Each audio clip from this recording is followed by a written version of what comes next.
بسم اللہ الرحمن الرحیم۔ ایٹ ٹی وی کے ویورز کو السلام علیکم۔ کرونا وائرس سے متاثرہ اٹلی کی مدد کے لیے البانیہ سے بھیجے جانے والے 3 مرد و خواتین پر مشتمل طبی عملہ ویرونا کے ولا فرانکا کے کتولو ہوائی اڈے پر اتر چکا ہے۔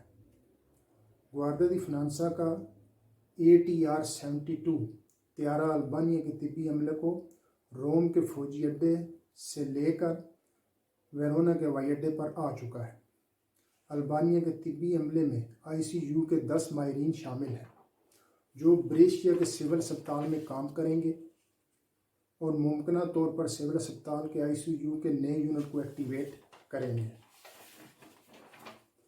ریجنل افیئر کے وزیر فرانچسکو بوچیا، لمباردیا ریجن کے گورنر اتیلیو فونتانا اور نائب صدر فبریسیو سالا نے ویرونا کے کتولو ہوائی اڈے پر البانوی طبی عملے کا استقبال کیا۔ گورنر فونتانا نے البانوی طبی وفد کے استقبال کے موقع پر گفتگو میں کہا کہ میں آپ کے تعاون کا بے حد شکر گزار ہوں، جو کہ یقینی طور پر ہمارے لیے مددگار ثابت ہوگا، اور مجھے امید ہے کہ آپ سنگین حالات کو معمول پر لانے کے لیے نقطۂ آغاز ثابت ہوں گے۔ گورنر فونتانا نے گفتگو کے آخر میں البانوی وفد کا حکومت کی جانب سے بے حد شکریہ ادا کیا۔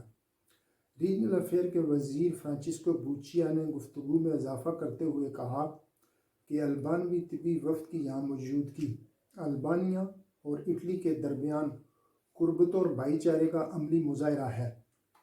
نائب وزیر داخلہ ویتو کرینی نے بھی البانوی طبی وفد کا شکریہ ادا کرتے ہوئے کہا کہ آپ کی آمد ہماری عملی مدد کا مظاہرہ ہے اور ہمیں آپ کے اس عمل کی اشد ضرورت تھی، اور اٹالین قوم مشکل وقت میں ان کا ساتھ دینے والی کسی بھی قوم کو کبھی نہیں بھلائیں گے۔ یاد رہے کہ البانیہ کا وفد ویرونا سے پہلے روم کے فوجی ہوائی اڈے پر اپنی قومی اعلان میں پہنچا تھا، جہاں وفد کا استقبال اٹلی کے وزیر خارجہ نے کیا تھا، اور نیچے اسکرین پر روم کے فوجی ہوائی اڈے پر وفد کی آمد اور استقبال کے مناظر کی فوٹیج چل رہی ہے۔ آخر میں ٹی وی کے ویورز کو کہوں گا کہ ہماری اس ویڈیو کو لائک کریں، ہمارے چینل کو سبسکرائب کریں، اور کمنٹس باکس میں اپنے خیالات کا اظہار کریں، اور بیل آئیکن کو کلک کریں تاکہ آئندہ آنے والی ویڈیو آپ کو بر وقت مل سکے۔ شکریہ، اللہ حافظ۔